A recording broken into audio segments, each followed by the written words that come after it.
na msingi huwaga ni lazima uitengeneze vizuri ili ishikilie hiyo nyumba vizuri. So hiyo msingi itakuwa pila ya hiyo nyumba.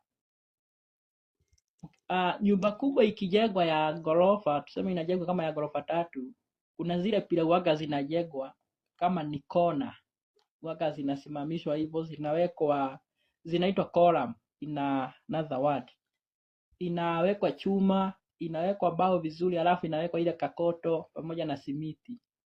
Ndio hiyo kitu ikishikana na mawe ya hii side na hii side nyingine, itakuja ishikanishe hiyo ukuta ama ishikanishe hiyo mawe ikuwe strong yenye haiwezi anguka. That's what we say is a pillar.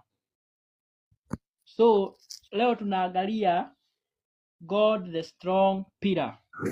God the strong pillar. Tukisema God the strong pillar, sasa tukishikanisha hiyo yote ya kwamba Mungu ni Mungu, tunaweka hii Mungu ni Mungu, ako na nguvu.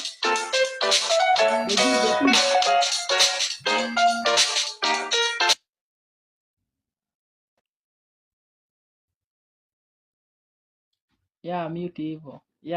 Sasa tukishikanisha Mungu ni Mungu, ako na nguvu na ni msingi mzuri. Akikushikilia huwezi anguka.